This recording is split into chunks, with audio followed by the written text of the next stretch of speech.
It's 9/11. Welcome back. Are you looking for a good book to read during the holiday season? Former Vice President and Indiana native Mike Pence is out with a new book titled Go Home for Dinner. That speaks to volumes and values he believes we should embrace, not just during the holidays, but all year round. And he got some help from his daughter, Charlotte Pence Bond, and they both joined me this morning now to talk about the book and the signing that you can attend tomorrow. Good to see the both of you here, and happy Thanksgiving to the both of you. Thank you, Daniel. Appreciate you coming on. Good to be with you. Vice President, this book, as I told you in the commercial break, it speaks so many volumes about family values, and especially the family values that you were taught growing up down in Columbus. Tell me a little more about this book and what inspired you to write it. Well, it was a few years ago after I left office, Daniel, that I signed a 2-book deal with Simon & Schuster, one to write an autobiography, which came out about a year ago, and I'm humbled by the response to that. But a friend came up to me and said, you know, I'm really interested in reading your story. I like government, I like history and politics. But he said, the book I really want to read is How Do You Have a Family Like Yours? Right. Living the life that you've lived in politics. And that's what inspired Go Home for Dinner. Because for me, growing up in Columbus, it was around that dinner table that you know, I came to understand what the lives my parents were living. I think I learned in many ways how to interact. We had a big, gangly Irish Catholic family, right. How to interact with one another, and all through our public life, we made an effort. We made decisions to make it possible not just to be home for dinner, but also to try and put a priority on our family, because we believe that faith makes a family and family makes a life. Why did you feel this was the right time to write this book? Well, you know, for me, it was an opportunity really to reflect on what matters most to us. And but the opportunity, Daniel, to write it with my daughter, who has a children's bestseller already under her belt, was a particular joy.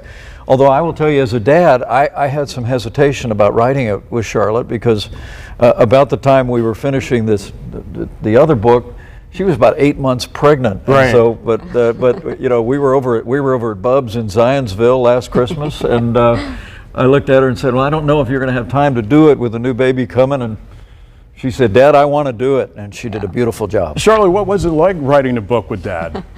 It was great. You know, I was writing it, I think we had one session we did together over Zoom before my daughter came. So after, it was she was sleeping on me pretty much the whole time we were working on the book. So it was really special. It's just a special time, I think, of my life with a young family, and you know, I've been married 4 years, so to be hearing firsthand about these stories, you know, from my dad and my mom growing up, you know, I didn't know those stories at the time necessarily when I was living them. I wasn't aware of all the choices they were making, but as a new mom, it was really impactful for me to be working on this with him right now. Did you learn anything about your dad and mom that you did not know about, and has it changed your perspective on growing up as a Pence? Yeah, I did, but I think it came out more in the interviews we started doing. My dad had said, you know, and this is in the book, that, you know, the hardest thing for him to do was to, you know, go away from his office and come home come home. Yeah. And actually, when we were really little, it was coming up the stairs because he had an office, and he would come up to, you know, join dinner time with little toddlers. I didn't know that at the time, which I think is a testament to him and my mom. I mean, I thought he loved being around us, and he did, but I didn't think it was hard for him to put the work away. But it is. I mean, it's hard for me to do that too. Well, I read the book last week, and I took some notes, and one of my favorite parts is when you were growing up, he always spent breakfast with you on your birthdays. Yeah. I just found that to be really cool. And he never wanted to miss it, but sometimes he did. And when he handed you off to get married to your husband, Henry, he knew that he gave away his daughter to the right person when he saw your husband crying. I just thought that was fascinating. I'll tell you, Henry is a lieutenant in the Navy. He's a fighter pilot, and they're stationed out in California. And, so they got married at the Naval Academy, where he graduated from, Daniel. I'm going to tell you, walking my daughter down that aisle, Naval Academy's chapel is enormous.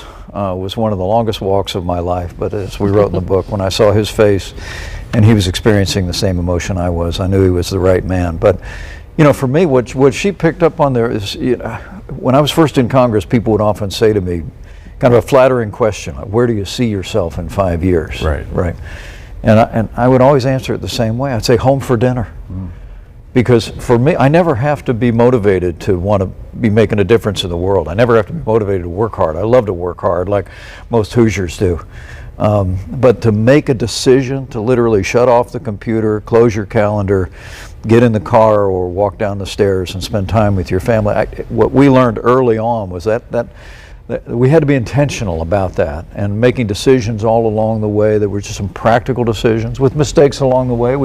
We hope this book makes people smile, but we also hope they sense humility, that we're a very average American family, and I try and say where we fell short as well.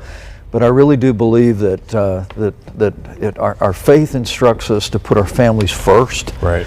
And that means making decisions, setting aside aspects of your career, but making those decisions that can be hard at the time are always a blessing. You have a book signing that's tomorrow. What should viewers know? Well, I hope they would know that we hope this book is an encouragement. You know, it's not a political book at all. It's really a book that shares how It's not. It's about values. how we made our way through life and the role of faith and family in our life. But at the end, we do reflect on the challenges our country's facing. It seems like our politics is more divided than ever before, and people came up to me during my years as vice president, but also in my recent presidential campaign. They'd often say, other than supporting the right people and praying, what can I do? And we end the book by saying, you know, if you want to strengthen America, strengthen your family. If you want to save America, go home for dinner. Yeah. And because I really do believe, as Ronald Reagan said, that all change in America begins at the dinner table. Right. And so turning our hearts back toward home, toward faith and family is a pathway toward strengthening our state, strengthening our nation. We believe it with all our heart. In your epilogue, I highlighted this part. You said the American family is in free fall. Do you think that this book can change that? I hope it's a blessing to families. I think we both do. For younger families, or for old timers like Karen and me, I hope it just encourages people to look. But the chance to be home, this will be our first book signing. We don't want to do it anywhere Together. else. But up in Carmel tomorrow with Charlotte home for Thanksgiving, we thought it'd be a lot of fun. We hope people will come out and say hello, take a break from a little bit of weekend shopping, and stop by Barnes & Noble in Carmel. We'd love to say hello. And finally, before we go, you know, there was a big race happening next year. We want to know why you dropped out of the race and what was the decision behind it? Well, you know, when I looked at the challenges facing the country, as Karen and I reflected, traveled over the last 2.5 years, Daniel, we just decided we couldn't sit this one out. I mean, my experience as vice president representing our country around the world, working on Capitol Hill, not only as vice president, but as a leader in the Congress, and then my years as governor of the state of Indiana, we looked at that weight of experience and just felt we had a duty to try.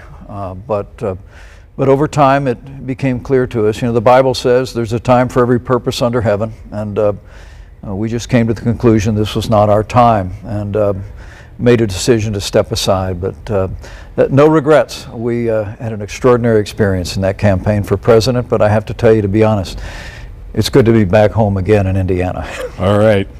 Mr. Vice President Mike Pence, thank you so much. And Charlotte Pence Bond, thank you both for coming home. Thanks. Appreciate it. Go Home for Dinner is the new book. Tomorrow, Barnes & Noble and Carmel. We appreciate you stopping by and talking with us this morning. Thank you, Daniel. Really appreciate it. Thank you so much. It is 9:20 right now. I want to send it over to Jim.